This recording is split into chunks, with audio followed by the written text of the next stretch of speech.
Hər vaxtınız xeyir olsun yoldaşlar. Hər birinizi salamlayıram. Mən Şamxal Sadıqlı. Bugünkü video izahda MIQ və sertifikasiya hazırlaşan ibtidai sinif müəllimləri üçün riyaziyyatdan təşkil olunmuş qızıl sınaq üçün izahına baxacağıq. Qeyd edim ki, bu cür video izahlardan faydalanmaq üçün və ya daha tez xəbərdar olmaq üçün kanala abunə olmağı və ya mənim özümə də dəstək olmaq üçün videonu paylaşmağı, bəyənməyi unutmayın. Və rəy bölməsində yerləşdirilən həm sınağı işləmək istəyənlər sınağın linkinə daxil ola bilər. Həm də digər platformalardan Instagram, Telegram, pulsuz WhatsApp qrupumuzdan istifadə etmək üçün, yararlanmaq üçün həmin linklərə daxil ola bilərsiniz. Hər birinizə uğurlar olsun. Başlayaq sualların izahına. Əvvəlcədən sualları işləyən müəllimlərimiz bilər ki, sualların içində həm sadə, həm orta səviyyəli, həm də mürəkkəb suallar mövcuddur ki, bu da çərçivə sənədinə uyğun olaraq. Birinci sualımızdan başlayaq. Birinci sualda bizə deyir ki, saat 10:15-də başlayan imtahan müddəti 2 saat 30 dəqiqədir. İmtahan gedişatında 15 dəqiqəlik texniki nasazlıq baş vermiş və bu itirilmiş vaxt imtahanın sonuna əlavə olunmuşdur. İmtahan saat neçədə bitmişdir? Sadə suallarımızdan biridir. Deməli 2 saat 30 dəqiqə, 2 saat belə qeyd edilir. 30 dəqiqə imtahan müddətidir. 15 dəqiqə texniki nasazlıq və imtahan saat neçədə başlayıb? 10:15-də. 10:15 ilə üzərinə gəlirik. Yəni göstərilən bütün vaxtları toplayarıq. 30 üstə 15 45, o da 15 60. 60 da artıq bizə nəyi verir? Yəni belə yazaq, sonra digər formada göstərək. 2 saat üstə 10 saat 12 60. 1 saatımız 60 dəqiqə olduğuna görə saatda axı 12:60 göstərmir axı. Bu 60 ilə 1 saat deməkdir. Yəni biri 60-dan 60-ın çıxanda yerdə qalır 0, yəni 00. Həmin o 1 saata da 12-nin üzərinə gəldikdə edir 13:00. Cavabımız olur C variantı sadə bir sualın biri idi. Keçək növbəti suala. İkinci suala baxırıq. İkinci sualda əməllər sırasına aid olan bir sualdır. Əməllər sırasında bilməliyik ki, birinci mötərizə həll olunur. Mötərizə qeyd edək. İkinci vurma və ya bölmə. Vurma və ya bölmə. Bu o deməkdir ki, vurma gəlibsə vurma, bölmə gəlibsə bölmə. Heç bir fərqi yoxdur. Üçüncü isə toplama və ya çıxma. Yəni o deməkdir ki, toplama gəlibsə toplama, çıxma gəlibsə çıxma. Bunun heç bir fərqi yoxdur. Bəzən özüm də görürəm sosial şəbəkələrdə bəzi müəllimlərimiz və ya da müəllim olmaq istəyənlər və sair digər insanlar da ola bilər. Bölməni daha önəmli bilib birinci həll edirlər və ya vurma birinci həll olunmalıdır. Amma elə bir şey yoxdur. Birinci mötərizə, ikinci vurma və ya bölmə, hansı gəlibsə o. Üçüncü də toplama və ya çıxma, hansı gəlibsə o həll olunur. Başlayaq deməli birinci mötərizələri həll edək. Mötərizənin də içində nə var birinci? Deməli çıxma və vurma işarəsi var. Təbii ki, vurma çıxmadan qabağa həll olunur, qeyd etdiyimiz kimi. 2 4-ün bu edər 8, 28-dən 8-in çıxarıq, bu edər 20. Yəni oldu 480 bölünsün 20, üstər gəlsin. Növbətində 6 çıxılsın 4, yəni 2. Üstər gəlsin 18 böl 2 vurulsun 3-ə. Bərabərdir. Yenə deməli birinci nə gəlib? Bölmə gəlib, bölməni həll edək. 480 20-yə bölərik 24, üstə gəlinsin. Yenə bölmə vurma, ardıcıllıqla 18-i 2-yə bölərik 9, 9 3-ündə 27 və 24 üstə 27 cavab edər 51.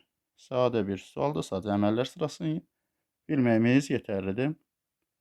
Cavab oldu Y variantı. Keçək növbəti suala.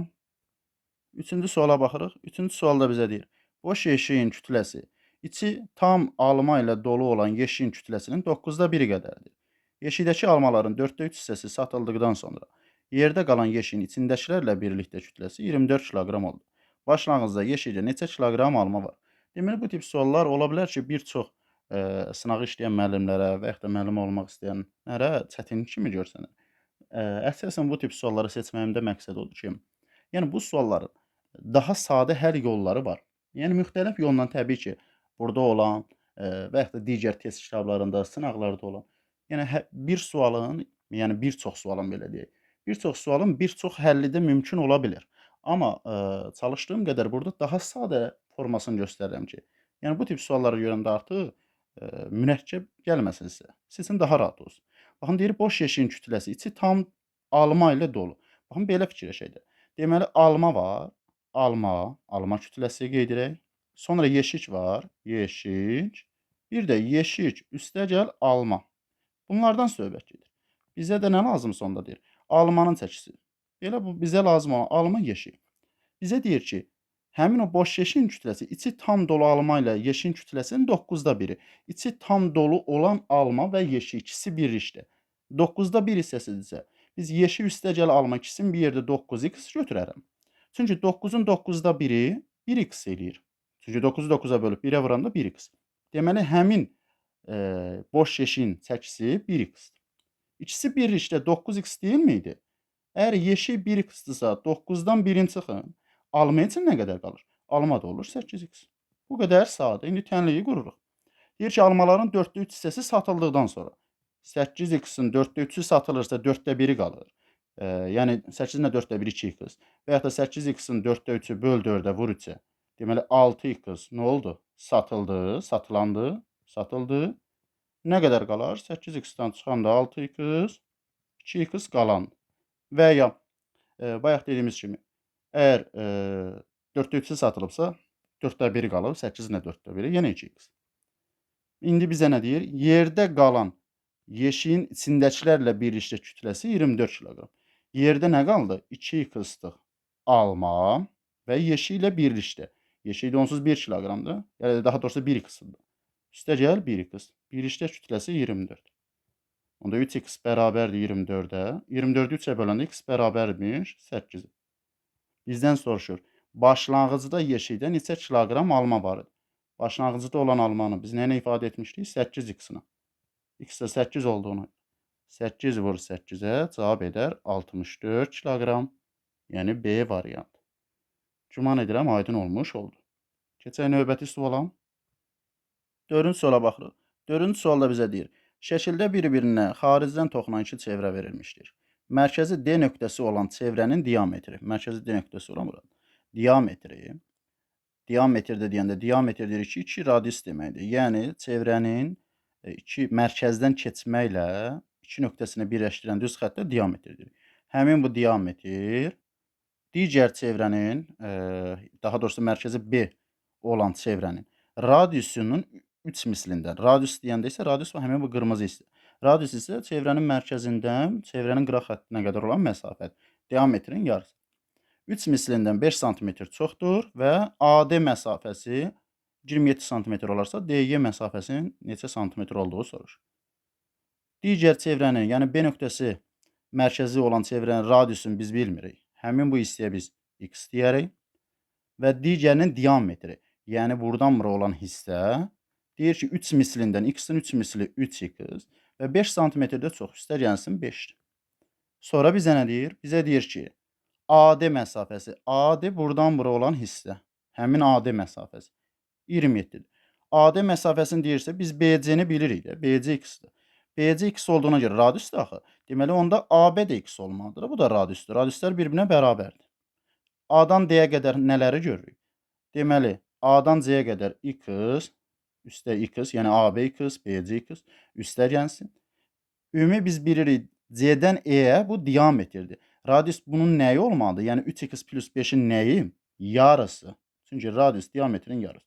Bunun yarısı, yəni həmin bu CD olan hissə. Toplayanda bunların cəmi bərabərdir 27. Onda bunu biraz da sadələşdirək. 2x üstəgəl 3x plus 5 böl 2 bərabər 27. Kəsir formasında da həll edə bilərsiniz və yaxud da hər tərəfi 2-yə vurun. Kəsirdən azad olsun. Onda olar 4x üstəgəl, burada 2-lər ixtisar getdi. 3x plus 5-ə bərabərdir 27-ni 2-yə vuranda 54. 4 3 7x 54-dən də 5-in çıxanda 49. 49-u 7-yə böləndə x bərabərdir 7-yə. Və DY məsafəsini soruşur. Buradan bura olan hissəni. Biz ümumi CY məsafəsini tapa bilərdik. 3x plus 5 yaxı. Burada qeyd etmişdik. Həmin bu diametridir. X-ra 7 tapdığımıza görə 3 vur 7, 21. Üzərinə 5 gələndə 26. Ümumi bu hissə 26. Bizdən D nəyi soruşur? DY məsafəsini. Yəni buradan bura olan hissə. 26 diametrdirsə, radius bunun nəyi olmalıdır? Yarısı. 26-nı böləndə 2-yə düşür 13. Yəni burada 13-dür. Burada 13-dür. Cavabımız olur A variantı. 4-cü sualdır. Keçək növbəti suala. 5-ci suala baxırıq. 5-ci sualda bizə deyir: mağazada 3 ay ərzində satılan məhsulların sayı müəyyən edilmişdir. Qeyd edək, 1-ci ay, 2-ci ay və 3-cü ay. 2-ci ayda satılan məhsullar. Bu 3 ayın ümumi satılan məhsul sayının tam 40%-ni təşkil edir. Ümumiyyətlə 40%-i kəsrlə də yaza bilərik. Və yaxud da ədədin faizini tapmaq üçün faiz göstərən ədədə vurub 100-ə bölürük. Onsuz 100-ə böləndə faiz %1 hissəsi. Faiz nə deməkdir? Ədədin %1 hissəsinə faiz deyilir də. 40% deyəndə biz ümumi cəmi nə qədər məhsul var? Bilirikmi? Xeyr, onsuz bizdən də cəmi nə qədər var onu soruşur. X götürsək, X-in 40% nə qədər eləyir? X vur 40%-ə. Faiz göstərən ədədə böl 100-ə. Və burada hər biri 20-yə bölünər. 40-ı 20-yə böləndə 2x, 100-ü 20-yə böləndə 5. Yəni bu ikinci ayda nə qədərmiş? 5-də 2x. Bitdi. Sonra isə bizə deyir ki, birinci ayda 152 məhsul, birinci ayda yazırıq 152. Üçüncü ayda isə ikinci aydan, yəni 5-də 2x-dan 46 ədəd çox. Üzərinə gəl 46. Bu qədər məhsul var. 3 ayda cəmi nə qədər məhsul var? Cəmi deyəndə biz bunları nə etməliyik? Toplamalıyıq. Yəni birinci ay 152, üzərinə gəl ikinci ay 5-də 2x, üzərinə gəl üçüncü ay 5-də 2x plus 46. Və bunlar cəmi nə qədərdir? Cəmi də burada qeyd etmişdik ki, x qədər məhsul var x-in. 152 üstə 46 gəndə 8, 9, 198. Üstə gəlib 5-də 2 üstə 5-də 2. 5-də 4x bərabərdir x-in. Nəyin üzərinə 5-də 4-ü gəndə özü tam olur, x olur. X-dan 5-də 4-ün çıxanda. X ilə nə deməkdir? Orta məxrəcə gətirəndə də və yaxud da 5-də 4-ü çıxanda 5-də 5x-dan 5-də 4-ün çıxanda 5-də 1 qalır. Orta məxrəcə gətirəndə elə 5-də 5 kimi fikirləşin. 5-də 5-dən də çıxsaz 5-də 4x-in yerdə nə qədər qalar? 5-də 1. Demək 198 bərabərdir 5-də 1x-in. Hissəsinə görə ədəd tapanda da.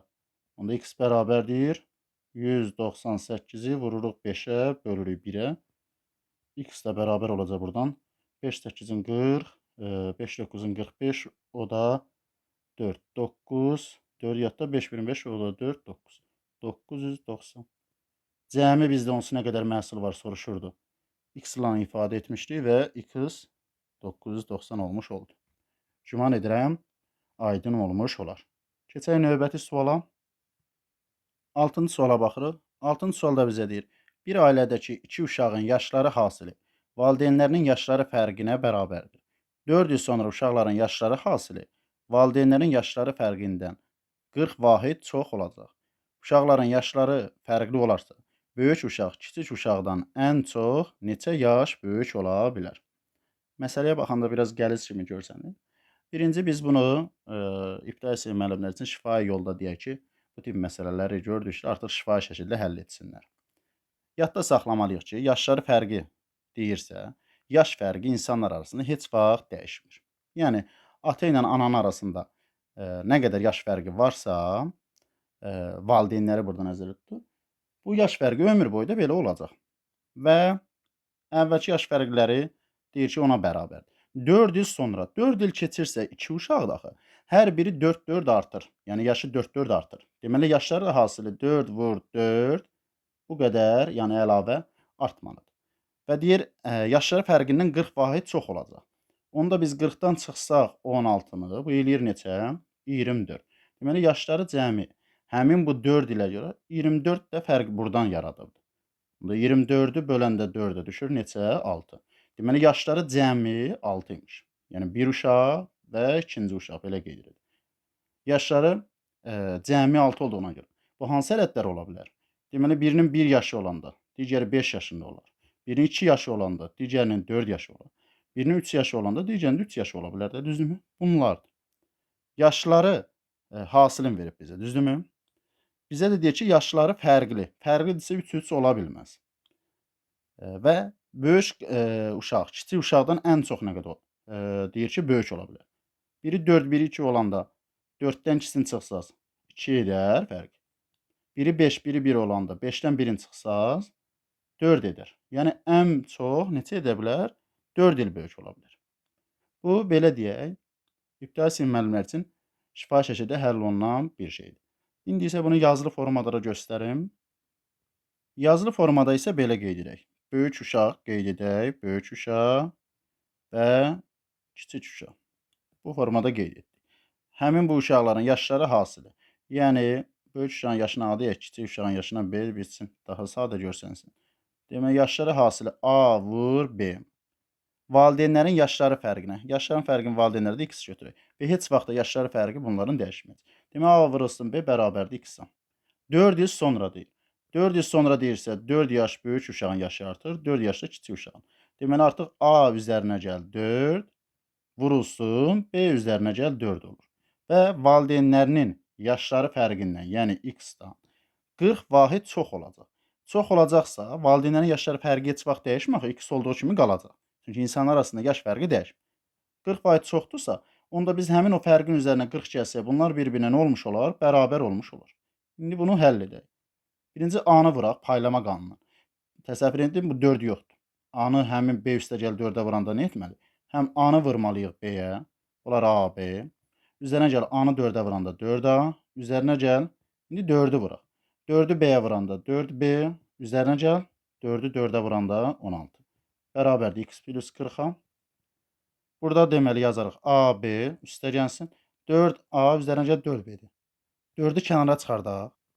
Kənara çıxarsaq yaza bilərik ki, A üzərinə gəl 5 şəklində eyni şeydir. Yoxsa heç kənara çıxartmayaq. O sizə qaranlıq qala bilər. Baxın, burada nə qeyd etmişdik? Burada qeyd etmişik ki, AB hasili nəyə bərabərdir? X-a. Yəni burada AB-nin yerinə X yaza bilərikmi? Və yaxud da buradakı X-in yerinə AB yaza bilərikmi? Bəli. Eyni şeydirmi? Eyni şeydir. Onda elə biz deyək ki, bu X-lər elə bir-biri ilə, yəni həmin o AB göstərilən hissələr bir-birinə nə olur? İslah olmuş olur da. Eyni şeydir. İstəyir sağa keçirdək hər hansı birin, istəyir sola. AB-dən x-i çıxmaq. AB də ilə x demək deməkdir, 0-dır. Və ya x-dən AB-nə çıxmaq, x ilə AB deməkdir, yenə də 0-dır. Bunlar bir-birinə getdi. Yerdə nə qaldı? 4A üzərinə gəl 4B. Nəyin üzərinə 16 gəndə 40 eləyir? 40-dan 16-sını çıxırıq, 24. Hər biri 4-ə bölünürmü? Bəli, böldük 4-də. 4-dan 4-ə böldü A, 4B-ni 4-ə böldük B, 24 4-ə böldü 6. Yenə də deməli bunların yaşları cəmi neçə imiş? 6. Yaşları cəmi 6-dırsa, A üzərinə gəl B, buradan yazaq. A plus B bərabər 6. Bu nə ola bilər? 5 üzərinə gəl 1 də 6, 2 üzərinə gəl 4, 6 və 3 üzərinə gəl 3, 6. Yenə yoxlamaqla başlayırıq. Yaşları fərqli dediyinə görə 3 3 ola bilməz. 4 2 olsa fərqləri 4-dən çıxanda ikisinin yaşlar fərqi 2 edə bilər. 5 1 olsa 5 çıx 1 bərabər 4 olur. Ən çox neçə yaş böyük? Ən çox 4-də 5. Ən az desəydik 2-ni götürərdik. Cavabımız oldu D variantı. Yəqin bu yolda aydın olmuş olar. Keçək növbəti suala. 7-ci suala baxırıq. 7-ci sualda bizə deyir. Çörəkçi 20 kiloqram undan 30 ədəd eyni çörək bişirir. 1 kiloqram undan çörək hazırlamaq üçün, yəni sudur, duzdur, digər əlavələrdir. 1 manat 40 qəpik xərc çəkir. Çörəkçi 60 kiloqram un istifadə edərək bişirdiyi bütün çörəkləri satdı. Əgər 20 kiloqramdan tənasibi qıraq 30 ədəd çörəkdirsə, ümumi görək nə qədər çörək satır? 60 kiloqram un daxil. 60 kiloqramdan nə qədər çörək satar? Bilmirik. Daha doğrusu çörək əldə edib, onsuz əldə etdiyində satır. Tənasib şəkildə onda 60-ı vurarıq 30-a, x-i tapmaq üçün bölərik 20-yə. Bu da bərabər olar. Deməli 90 çörək. Bura qeyd edirik 90 çörək. 90 çörək deməli satıbdır. Və deyir ki, bu satışdan 60 manat da qazanc əldə edib. Əlavə, yəni ümumi xərcindən əlavə. Xərci nə qədər olacaq? 20 kiloqram deməli 1 kiloqrama görə daha doğrusu 1 manat 40 qəpik xərc çəkirdi. Bəs 60 kiloqram almışdı. Xərci nə qədər olacaq? 60-ı vuranda 1 manat 40 qəpik 1,4 kimi yaza bilərik. 0 ilə 10-luq getsə, yəni 6 vur 14-ə. Bu edər 84 manat xərci. Və bu xərcdən də əlavə, 60 manat da qazanıbdır. Yəni 84 manat xərci plus 60 manat da qazanmaz. Yəni ümumilikdə nə qədər pul əldə edibdir? Bu edər 144 manat. 144 manat əldə edib. Nə qədər çörəyə? 90 ədəd çörək satıb 144 manat əldə edib. Onda bir çörək neçə satıb? 144-ü bölməli nəyə? 90-a. Hər biri 9-a bölünər, 9-a bölünər. 9-a böləndə üstə qalar 16, 9-a böləndə 10. 10-da 16 nə deməkdir? 16-nı ilə 10-a bölmək 1,6. Eyni şeydir. Yəni cavab oldu C variantı 1,6 manata. Yəni 1 manat 60 qəpiyə satılır. Keçək növbəti suala. 8-ci suala baxırıq. Natural ədədi 12-yə böldükdə, natural ədədi bilmirik, tutaq ki, A ədədi bölünsün 12-yə bərabərdir. Nataman qismət qalıqdan 3 vahid böyük olur. Bu şərti ödəyən ən böyük natural ədədi soruşur. Ən böyük olması üçün deməli nataman qismətdə qalıqdan olmadı, ən böyük olmalı. Və biz bilməliyik ki, qalıq, yada salaq. Qalıq hər zaman kiçikdir nədən? Böləndən. Yəni qalıq burada kiçik olmadı deməli nədən? Bölən neçədir? 12-yə böldükdə deyir. 12-dən. 12-dən kiçik qalığı onda biz ən çox neçə götürə bilərik? Çünki ən çox olmalıdır ki, nataman qisməti biz bölənə vurub üzərinə qalığı gəlirik. Yəni sadə bir şey. 12-dən kiçik, amma ən çox qalıq neçə qala bilər? 11. Çünki bir ədəd 12-yə bölürüksə, qalıq 13, 12, 15 qala bilərmi? Təbii ki, xeyr. Ən çox dediyinə görə qalıqda ən çox götürdük. Və deyir ki, nataman qismətdə qalıqdan 3 vahid böyük. 11-dən 3 vahid böyük. 11 üstə 3 nataman qismətdə 14 olmalıdır. Bu ədədi tap. Deməli, bölünən bərabərdir. Nataman qisməti vururuq bölənə 12-yə, üzərinə gəlirik. Deməli, 11 qalığımız. A da bərabərdir. 14-ü 12-yə vuranda 168, üzərinə 11 gəndə 179. B variantı düşünürəm, bu sadə bir sual idi. Keçək növbəti suala. 9-cu suala baxırıq. 9-cu sualda bizə deyir. Uzunluğu 100 sm, eni 6 desimetr, hündürlüyü 80 sm olan düzbucaqlı parabet formalı çən su ilə tam doludur. Bu çəndən tiri 20 sm olan kub formalı qabla tam dolu olaraq 9 dəfə su götürüldü. Çəndə qalan suyun hündürlüyü neçə santimetr oldu? Biz bilirik ki, həcmdən söhbət gedirsə, həcm deməli V bərabərdir A vurulsun B vurulsun C. Eni, uzunluğu və hündürlüyü bir-birinə vurulduqda tapılır. Əvvəlki hündürlüyü 80-dir. Yəni belə fikirləşin də, sanki stəkanda bir su var. 1-2 qurtum içdiniz. Həmin o suyun hündürlüyü stəkandan nə olur? Aşağı düşür. Bizə demək istədiyi budur. Əvvəlki hündürlüyü 80-dir, bu yadımızdır. Əgər bu qədər su götürülübsə, növbəti hündürlüyü tapa bilərik də. Necə? Deməli 6 desimetrə də santimetrə çevirək. 60 santimetr kimi yaza bilərik. 100 vur 60 santimetrə. Vurulsun deməli x-a. Bu həcm bərabər olmalıdır bu götürülən həcmə. Yəni nə üçün bərabər olmalıdır? Çünki bu oturacağın sahəsi vurulsun hündürlüyə. Nə qədər su götürülübsə odur. 80 ilə bir işimiz varmı? Xeyr, bir işimiz yoxdur. Çünki götürülən biz suyu tapırıq. Götürülən suyun eni və uzunluğu olduğu kimi yerində qalır. Dəyişən nə olur? Dəyişən hündürlükdən olur. Hündürlükdən aşağı düşür. Və deyir ki, tiri 20 sm olan, yəni 20 vur 20 vur 20. Niyə hər birini 20 götürdük? Çünki bizə deyir ki, kub formalı. Kubun da bütün tərəfləri bir-birinə bərabərdir. Və neçə dəfə götürülüb deyir? 9 dəfə. Bir də vurmalıyıq nəyə? 9. Onda olacaq 100 vur 60 bərabərdir. 2 2 4, 4 2 8. 8 arxasında 3 0 yazarıq. Vur 9-a. Hesablaya da bilərik və yaxud da burada rahat sıfırları silək. 3 0 buradan getdi. 3'ü buradan. 9 8-in 72 6-ya böləndə x-i yazmamışıq. 6-ya böləndə x də bərabər 72-ni bölürük 6-ya, x bərabərdir 12 santimetr. Yəni bu 12 santimetr olmalıdır götürülən su. Bizə deyir ki, qalan suyun həcmi nə qədərdir? 80 deyilmiydi? 12-si götürülübsə qalan 80 çıx 12, qalan suyun həcmi də daha doğrusu deyirəm, qalan suyun hündürlüyü neçə santimetr? Hündürlüyü olur 68 santimetr. Cavab olur Y variantı. Ki bunun digər yolunda əvvəlki həcmi tapırsınız, sonra kubun həcmini tapırsınız. Əvvəlki həcmdən kubun həcmini çıxırsınız. Sonra təzədən uzunluq, eninə bölürsünüz. Hündürlüyü tapırsınız. Bu yolla da gedərdiniz, amma daha sadə yolla izah etməyə çalışdım. Güman edirəm ki, aydın olmuş oldu. Keçək növbəti suala. 10-cu suala baxırıq. 10-cu sualda. Torbada 5 qırmızı, 4 yaşılı və bir neçə ağ kürəcik var. Torbadan təsadüfi çıxarılan bir kürəciyin ağ olması ehtimalı 4-də 1-ə bərabərdir. Torbada neçə ağ kürəcik var? İki cür yolla yaza bilərik. Deməli, birinci yolunu göstərək, sonra isə daha sadə necə yaza bilərsiniz onu yazaq. Ehtimal ümumiyyətlə soruşulursa bizdən. Deməli, əlverişli halını bölürük nəyə? Mümkün hala. Əlverişli hal bizdə nəyi soruşur? Ağ kürəcik. Nə qədərdir bilirikmi? Xeyr, x-la götürürük. X bölünsün. Mümkün hal nədir? 5 qırmızı, 4 yaşıl və x sayda da ağ çıxa bilər. Həmin bunların deyir ki, ehtimalı bərabərdir 4-də 1-ə. Çarpaz vursaq 4x bərabər olar. Çarpaz yenə bu formada. 5 üstə 4, 9 üstə gəl x-a. 4-dən x-in çıxanda 1x-in 3x bərabər 9-a, 9-u 3-ə böləndə x bərabər deyil 3-ə. Yəni, ağı x-ilə ifadə etmişdik. Ağ oldu 3-dən. Bir bu yolla, ikinci isə daha sadə.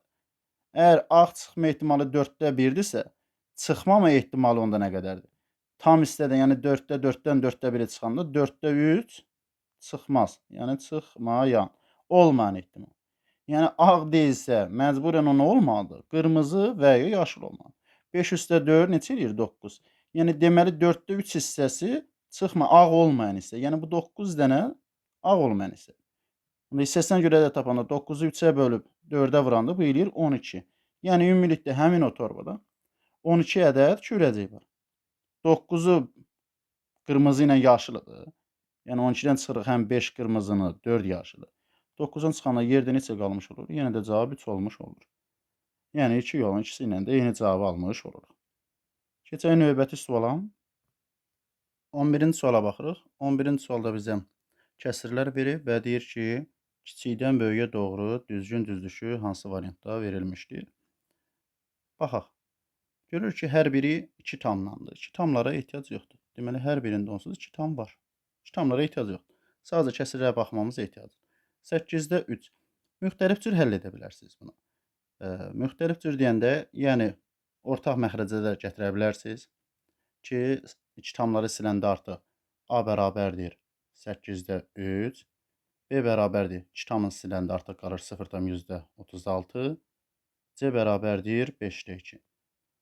0,36-nı da onluq kəsrə çevirib, daha doğrusu adi kəsrə çevirib ortaq məxrəcə gətirə bilərsiniz və yaxud da ümumi bölmə əməliyyatını aparmaqla da.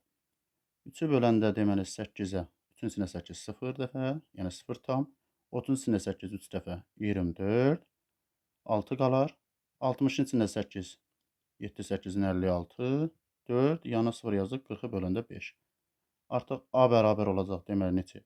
0 tam 1000-də 375. C üçün baxaq. 2 bölünsün deməli 5-dir. 2-nin içində 5 0 dəfə, 0 tam. 20-ni 5-ə böləndə 4 dəfə, 4 5-in 20. Yəni, C də bərabər oldu 0,4. Və biz dedik ki, onluq kəsrlərdə ədədlərin sonuna istədiyimiz sayda 0 yaza və ya sondakı sıfırları nə edə bilərik? Silə bilərdik. Heç bir fərqi yoxdur. İlk 3 rəqəmi müqayisə etmək yetərlidir. Deməli, hər biri onsuz 0 tamlandır. 375, 360 və 400. Bunların içində kiçikdən böyüyə doğru deyil axı. Ən kiçik hansı olur? Ən kiçik olur deməli 360, yəni B kiçikdir. Sonra 375 gələr, yəni A. Ən böyükləri isə C. Yəni B kiçikdir A-dan, A da kiçikdir C-dən. Cavabımız olur B variantı. Keçək növbəti suala. 12-ci suala baxırıq. 12-ci sualda kör bucaqlı 3 bucağın kör bucağı bir düz bucaqdan tam 15 dərəcə böyükdür. Bu 3 bucağın digər 2 iti bucağının biri o birinin 3-də 2 hissəsini təşkil edir. 3 bucağın ən kiçik daxili bucağı neçə dərəcədir? 3 bucağın 1, 2, 3 bucağı var. Birinci, ikinci və üçüncü. Və 3 bucağın belə qeyd edək ki, 3 bucağın daxili bucaqlarının cəmi, tutaq ki, A, B, C ilə qeyd edək. Cəmləri A üzərinə gəl, B üzərinə gəl, C bərabərdir 180 dərəcə. Cəmləri 180 dərəcə olduğunu. Bir bucaq deyir, düz bucaqdan 15 dərəcə böyük. Düz bucaqda biz bilirik ki, 90 dərəcə. 90 dərəcədən 15 dərəcə böyük, yəni 90 üzərinə gəl 15, bir bucağı deməli 105 dərəcəymiş. Digər bucaqları deyir. Biri o birinin 3-də 2 hissəsini təşkil edir. Birinə məsələn biz belə qeyd edək də 3x desək, digəri olacaq 3-ün 3-də 2 hissəsi 2x olmuş olacaq. Və ya birinə x desəydik, digəri bunun 3-də 2 hissəsi 3-də 2x olmuş olacaqdı. Heç bir fərqi yox. Üçbucağın daxili bucaqlarının cəmi 180 olduğuna görə toplasaq bunları, yəni 105, üzərinə gəl 3x, üzərinə gəl 2x bərabər olmadı 180-ə. 180-dən 105-in çıxanda 3, 2, 5x bərabər olar 75-ə. 75-i 5-ə böldü, x də bərabər olar 15-ə. X-i 15 tapdıq, 3-ü vuranda 15-ə, biri 45 dərəcə, 2-ni vuranda 15-ə isə digəri 30 dərəcə. Bizdən ən kiçik bucağını soruşur. Ən kiçik bucağı olur cavabımız 30 dərəcə, yəni B variantı olmuş olur. 13-cü suala baxırıq. 13-cü sualda bizə deyir ki, verilmiş dairəvi diaqramda bir məktəbdəki ibtidai sinif riyaziyyat və fizika müəllimlərinin ümumi sayı bölgüsü mərkəz bucaqlarla göstərilmişdir. İbtidai sinif müəllimlərinin qadın olanlarının sayı, burada qeyd edilir. Qadın olanların sayı 15-dir və onlar bütün riyaziyyatın 4/3 hissəsini təşkil edir. Riyaziyyat müəllimlərinin sayının 4/3 hissəsi deməli 15-dir. Onda riyaziyyat müəllimlərinin sayı nə qədərdir? Hissəsinə görə də tapanda. Yəni 4/3 hissəsinə görə ədəd tapanda ədədi hissə göstəricəsinin sürətinə bölüb 3-ə bölüb vurmalıyıq 4. Bu deyilir 20 nəfər. Deməli riyaziyyat müəllimlərinin sayı neçə nəfərmiş? 20 nəfərdir. Və bizdən soruşur.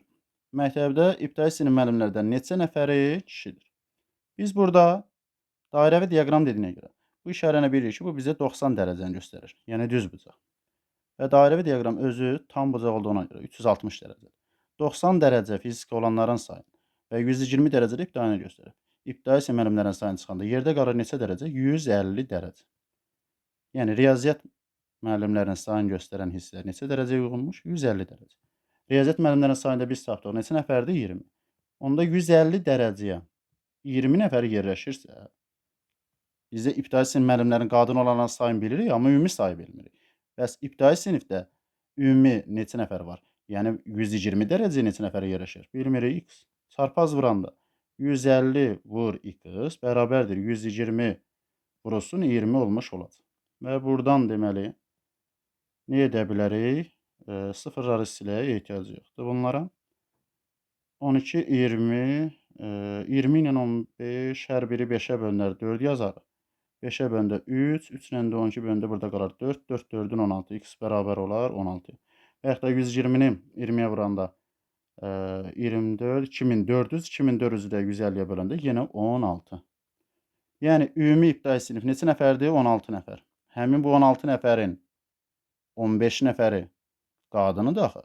Bizdən də kişilərin sayını soruşur. Neçə ibtidai müəllimlərin, ibtidai sinif müəllimlərinin neçə nəfəri kişidir deyilir. 16 nəfərin 15-i qadınsa, 16-nın 15-ini çıxanda yerdə neçə nəfərə qalır? 1 nəfər. Deməli 1 nəfərə də kişiymiş. Cavabımız olur A variantı. Keçək növbəti suala. 14-cü suala baxırıq. 14-cü sualda bizə deyir. Hazırda atanın yaşı oğlunun yaşının neçə mislində? Biraz aşağı edək. 3 mislindən 2 vahid çoxdur. Oğul atanın indiki yaşına çatdıqda onların yaşları cəmi 110 olacaq. Atanın indiki yaşı neçədir? Qeyd edək, ata və oğul. Oğlun indiki yaşını x götürsək, atanın yaşı bunun 3 mislindən 3x və 2 vahid çox, üzərinə gəl 2. Və deyir ki, oğul atanın indiki yaşına çatdıqda. Atanın indiki yaşı, yəni oğul artı, burada işarə edək. X-ı da əvvəlki yaşı. Atanın indiki yaşına, yəni 3x plus 2 olanda. Oğul 3x plus 2 olanda. Yaşları cəmi 110 olur. Və biz bilirik ki, yaş fərqi heç vaxt dəyişmir. Əgər oğul x-dan, yəni burada qeyd edək, x-dan yaşı 3x plus 2-yə gəlibsə, nə qədər zaman keçib? Deməli, sonraki yaşından, yəni 3x plus 2-dən çıxarıq x-ı. 3x-dan x çıxanda 2x plus 2 il zaman keçibdir, irəli gedir. Deməli, həmin vaxt atanın yaşı nə qədər artacaq? 2x plus 2 qədər artmış olacaq. Onda atanın yaşı nə qədər olacaq? 3x üstə 2x 5x, 2 üstə də 2, 4. Həmin vaxt atanın yaşı olur 5x plus 4. Çünki yaş fərqi heç vaxt dəyişmir. Və həmin vaxt, yəni artıq bu vaxtda bizə deyir. Bu vaxt bunların ikisinin, yəni buradakı ifadədə, bax ikisinin yaşları cəmi deyir ki, 110 olmuş olacaq. Onda deyir ki, 5x plus 4 üzərinə gəl 3x plus 2 bərabərdir 110-a. 5, 3, 8x, 2 üstə 4 gəndə 6 eləyir. 110-dan onda çıxarıq 6-sın. 8x bərabər olar 104-ə. 8-ə böləndə 104-ü 1 dəfə, 24-ü 3 dəfə. X-i taparıq 13. Yəni oğlun 13 yaşı var. Atanın yaşı isə bunun 3 mislini, yəni 13 vur 3-ə plus 2 vahid çox. Üstəgəl 2 cavab eləyir 41. Atanın indiki yaşı 41 yaşı var. Cavabımız olur A variantı. Keçək növbəti suala. 15-ci suala baxırıq. 15-də bizə deyir ki, bir düzbucaqlının enini 2 sm azaldıb, uzunluğunu 3 sm artırdıqda sahəsi dəyişmir. Bu düzbucaqlının ilkin perimetri 44 sm olarsa, onun sahəsi neçə kvadrat santimetrdir? Belə təsvir edək. Tutaq ki, bu bizim düzbucaqlımız olsun. Eninə A yazaq, uzunluğuna B yazaq. Əvvəlki sahəsi, düzbucağın da sahəsi biz bilirik ki, S bərabərdir A vurulsun B-dir. Bu əvvəlki sahəsidir. Onsuz sahəsi deyir bizə dəyişmir. Enini 2 sm azaldıb. Yəni A, əvvəlki sayda A vurulsun B-ni bir ifadə ilə də yaza bilərik. Tutaq ki, A vurulsun B bərabərdir 2 sahəsi bu olsun. Enini 2 sm azaldanda A çıxılsın 2 olur. Uzunluğunu 3 sm artıranda uzunluğu B idi axı. 3 artırırıq, üstə gəlsin 3. Və sahəsi dəyişmir. Dəyişmirsə, yenə sahəsi əvvəlki sahəsinin ikisini ifadə etməmişdik. Yəni, yenə bərabərdir 2 və yaxud da sahəsi ilə A vurulsun B ilə yazmamışdıq. Ümumiyyətlə, bu ikisi silək, bu sizi çaşdırmaz. Əvvəlki sahəsi A vurulsun B-dir. Yenə də sahəsi bərabərdir nəyə? A vurulsun B. Vurub atsaq deməli burada. A vurulsun B olacaq AB, yəni A vurulsun B. Üstə gəlsin A-nı vuranda 3-ə, üzərinə gəlir 3A. İndi 2 üçün keçdik, deməli, çıxılsın işarəsi ilə yazmalıyıq. Çıxılsın, 2-ni vuranda B-yə, 2B, çıxılsın, 2-ni 3-ə vuranda çıx 6. Bərabərdir yenə AB-yə. Baxın, hər tərəfdə yenə sağda solda A vurulsun B vardı, düzdürmü? Bunlar bir-birinə islah oldu. Yəni, sağa sola keçirəndə 0 edir. 6-nı keçirəndə sağa biz yazarıq ki, 3A çıx 2B bərabərdir nəyə? 6-ya. Əvvəlki ilkin perimetri isə 44-dür. Perimetrdə deməli P bərabərdir. Buradan yazaq. P bərabər. A üzərinə gəl B vurulsun 2 deyilmi? Bu da bərabərdir 44. Burada da vurub açanda 2-ni A-ya vuranda yazarıq 2A. Üzərinə gəl 2-ni B-yə vuranda 2B bərabər 44. Və biz əvvəlcədən burada nə yazmışdıq? Burada da yazmışdıq ki, deməli 3A çıx 2B bərabərdir nəyə? 6. Onda olacaq 3A çıx 2B bərabər 6. Sistem tənliyi kimi baxsaq, tərəf-tərəfə toplayanda 2A üstə 3A bu edər 5A. Müsbət 2B çıxılsın 2B. Toplayanda artıq islah oldu. Yəni bir dəfə toplama, bir dəfə çıxma islah oldu. 5A bərabər oldu. 44 üstə 6 gəndə 50-yə. 50-ni 5-ə bəndə A bərabərdir 10-a. A 10-dursa, istədiyimiz hər hansı bir yerdə qoyub B-ni tapa bilərik. 2A üstə 2B 44-dür axı. A-nın yerinə 10 qoyanda. Onda olar 2 vur 10-a, üzərinə gəl 2B bərabər 44-ə. Buradan ayıraq. 44-dən 2 10-un 20-sini çıxanda 2B bərabər olacaq 24-ə. 24-ü də 2-yə böləndə B bərabər olacaq 12. Deməli, A oldu 10, B oldu 12. Sahəsini soruşur. Sahəsi onsuz dəyişmirdi. Olduğu kimi qalırdı. 10 vur 12. Sahəsi edir 120. Sahə deyəndə eni uzunluğa vurur. Yoxlayaq, həqiqətdən də enini 2 sm azaldıb. Yəni, əvvəlki eni 10-udur. 2 azaldanda, bir saniyə dəyişək bunu. 10-udur, 2 azaldıb. Yəni, 10 çıx 2, 8 olur. Uzunluğunu 3 artıraq. Uzunluğu da 12 idi axı. 10-un 12-yə. 3 artıranda 12 üstə gəndə 3, bu deyilir 15. Yenə sahə deyəndə 8 vur 15 enin uzunluğuna. Yenə 120 cavabını almış oluruq. Keçək növbəti suala. 16-cı suala baxırıq. 16-cı sualda bərabərsizliyi verib. Deyir ki, bərabərsizliyi ödəyən natural ədədlərin sayını tapın. Bərabərsizliyin deməli, istə-istə baxaq ki, sizsinə tam aydın olmuş olsun. Necə edərik? Birinci kiçikdir bu ifadəyə baxaq. Bunu yazaq. Adi tənliyi kimi. 2x plus 3 kiçikdir 4x çıxılsın 5-dən. Adi tənlikdə necə? Dəyişənlər bir tərəfə, ədədlər bir tərəfə. Çıxılsın 5-i sağa, daha doğrusu sola keçəcəndə 3 üstə gəl 5 olacaq. 2x sağa keçəndə isə çıxma olacaq. Çıx 2x. Onda olacaq 8 kiçikdir 2x-dan. 8-i 2-yə böləndə 4. Deməli, kiçikdir x-dan. Bu ifadə biz yadımızda qalır. Biri belə. İkinci olaraq isə nəyə baxırıq? İkinci isə burada nə işarəsi var deməli? Kiçik bərabər işarəsi. Buradakı ifadəni həll edərik. Onda deyərək ki, 4x çıx 5 kiçik və bərabərdir x plus 17-dir. Yenə dəyişənlər bir yerə, yəni 4x çıx x kiçik bərabərdir. Çıxılsın ver sağa keçəndə toplanma olur. 4x-dən x çıxanda 3x kiçik bərabərdir. 17 üstə 5 22-dir. 22-ni də 3-ə böləndə x bərabərdir. Daha doğrusu kiçik bərabərdir. Kiçik bərabərdir. 7 tam, yəni 7 düşər. Qalır 1 qalır. 7 tam 3-də 1-dir. Deməli, x 7 tam 3-də 1-dən kiçik bərabər, 4-dən isə böyük. Baxın, orada qeyd edək. Deməli, x kiçik bərabərdir. 7 tam 3-də 1-dən, böyükdür isə nədən? 4-dən. Natural ədədlərin sayıdır. 4-dən böyük, 7 tam 3-də 1-dən kiçik. Hansı ədədlərdir? 5-dir, 6-dır və 7-nin özüdür. Çünki 7 özü 7 tam 3-də 1-dən nədir? Kiçikdir. Sayını soruşurdu bizdən. Neçə ədəd oldu? 3 ədəd, yəni cavabımız oldu. B variantı. Keçək növbəti suala. 17-ci suala baxırıq. 17-ci sualda uzunluğu 20, eni 15 metr olan düzbucalı formasındadır. Bir bağçanın ətrafına kənardan, bütün tərəfdən şəkillərdən göstərir. Eyni enə malik 3 metr genişliyində gəzinti yolu salınmışdır. Salınmış bu yolun xalis sahəsi neçə kvadrat metrdir? Biz otaq xalça məsələlərində həmişə çıxırdı. Burada yol bağdan kənaradır, üstünə gələ bilərik. Yəni, belə deyək də, bu yolu yazın burada, axıra qədər getməyə vaxtımız yetməz. Məsələn, uzunluğuna 20, buradan da 3 artacaq, buradan da 3 artacaq deyək. Uzunluğuna 20 üstə gəl 3, üstə gəl 3, bərabər 26 yaza bilərsiniz. Eni isə deməli, enində də buradan da 3 artır, buradan da 3 artır. En tərəf olan hissəyə yazacaqsınız 15 üzərinə gəl 3, üzərinə gəl 3. Yəni, bu deyiləcək deməli 21. Və sahəsini taparsınız, 26-nı vurarsınız 21-ə. Müəyyən bir ədəd alarsınız, artıq oraya yazmıram. Çıxarsınız əvvəlki sahəsi. Əvvəlki sahədə bağın sahəsi nə qədərdir? 20 vurulsun 15. Bu formada yazıb cavabımızı tapmış olarıq. Sadə yolundan isə belə həll edə bilərik. Əvvəlki perimetr nə qədərdir? 20 üzərinə gəl 15 vurulsun 2 deyilmi? Üstə gəlsin. Üstə nəyə gəlir? Deyirik ki, bu ümumi 4 tərəfdən 3 artmırmı? Yəni, ümumi nə qədər artmış olur? 4 vurulsun 3. Yəni, 4-dən 3 artmalı, 12 artmalı demək. 20 üstə 15, 30, 2-yə vuranda 70.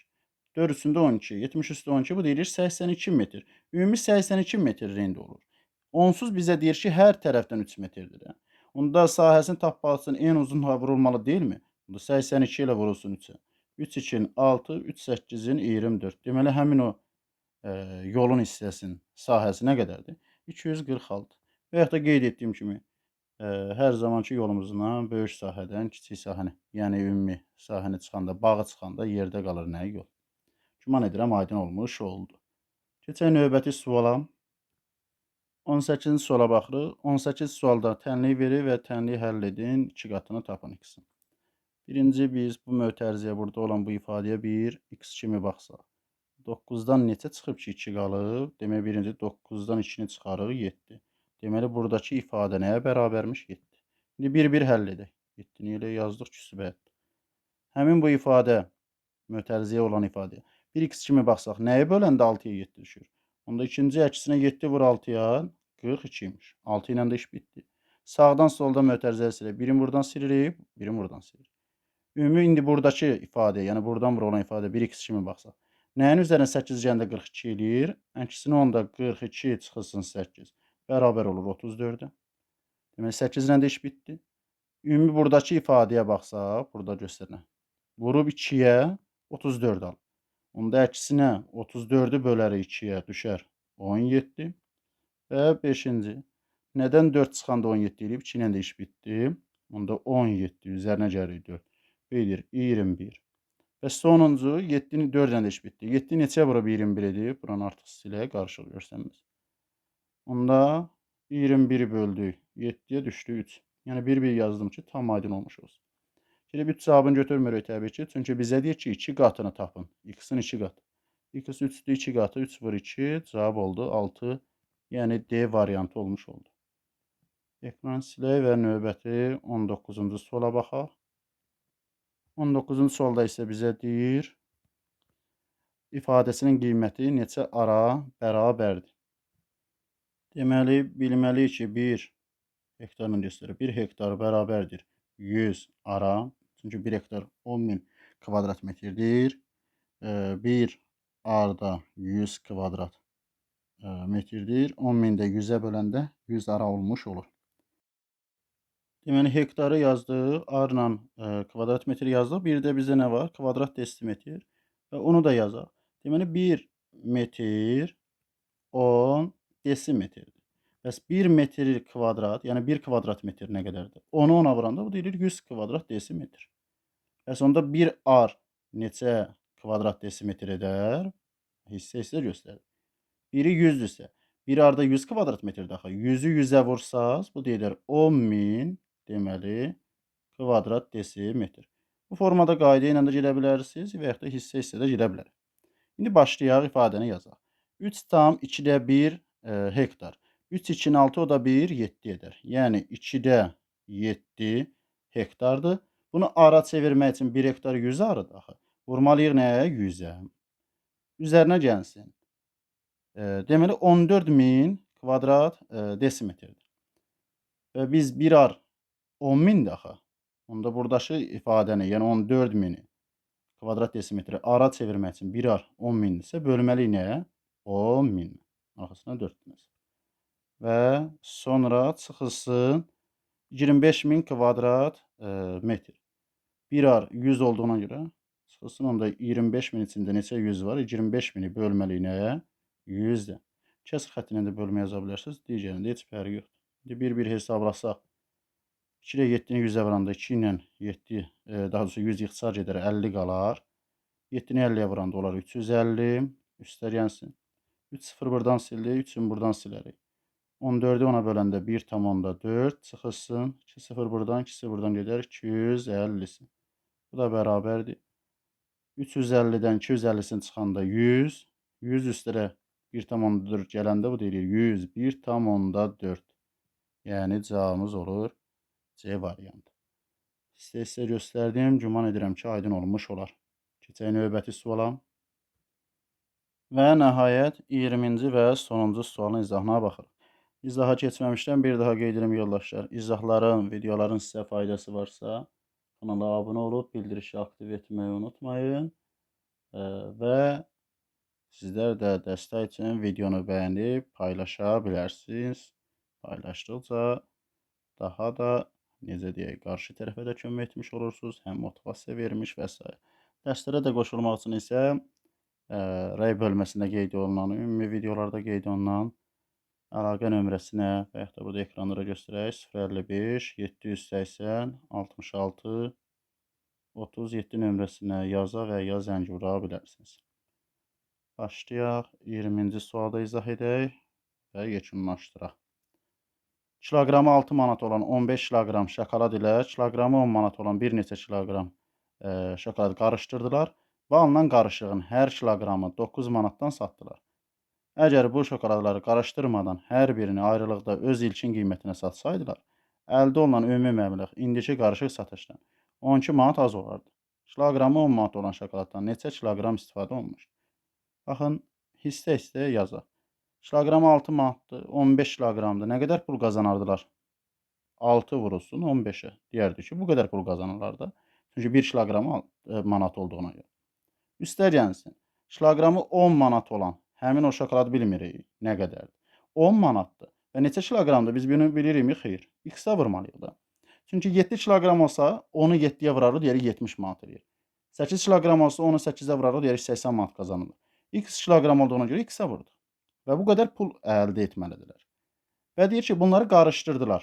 Qarışdırdılar deyəndə artıq qiymətləri qarışdırmırlar ki, nəyi qarışdırırlar? Çəkilərin 15 kiloqram biri, X kiloqramda biri idi. Bilmirik nə qədərdir onunla. Yəni 15 üzərinə gəl X. Artıq bu qədər şokolad oldu, qarışıq şəkildə satdılar. Və deyir ki, 9 manatdan satdılar kiloqramın. Ümumi onda yenə də kiloqramı vursam 9 manata. Növbəti əldə olunmuş pul olarmı? Bəli. Deyir, həmin pul indiki, yəni satışdan 12 manat az olardı. Yəni bu əvvəlki satışdır. Bu isə sonrakı satış. Həmin bu sonrakı satış əvvəlki satışdan 12 manat az olardısa, indiki qarışıqdan, daha doğrusu ümumi satış əvvəlki qarışıq satışdan, daha doğrusu buradakı ifadə 12 manat az olardısa, burada 12 artırsan bunlar bir-birinə bərabər olar. Və yaxud da buradan 12 azaltsan bunlar bir-birinə bərabər olmuş olur. Ya azı 12 artırın, ya da çoxu 12 azaldın ki, bir-birinə bərabər olsun. Heç bir fərqi yoxdur. Onu da hesablayaq. Elə buradakı 12 olduğu kimi qalsın. Sizi çaşdırmasın. Onda olar 90 üzərinə gəl 10x bərabərdir. 9-u 15-ə vuranda 135, 9-u x-ə vuranda 9x çıx 12. 10x olduğu kimi yerində qalsın. 9x keçəcəyinə çıx 9x. Və burada 135-dən 12-sini çıxanda yerdə qalar 123. 90 sağa keçəndə çıxma olar. Çıx 90. Ondan 9-un 1x və yaxud da x bərabərdir 33-ə. Deməli, kiloqramı 10 manat olan şokoladdan neçə kiloqram istifadə olunub? 33 kiloqram istifadə olunub. Cavabımız oldu D variantı. Hələ ki bu qədər. Növbəti sınaqlarda, izahlarda görüşənədək bir daha qeyd edirəm, rəy bölməsində də digər platformalardan pulsuz WhatsApp, Telegram, Instagram və s. faydalana bilərsiniz. Diqqətinizə görə təşəkkür edirəm. Növbəti video izahda görüşənədək hələ ki, hələlik.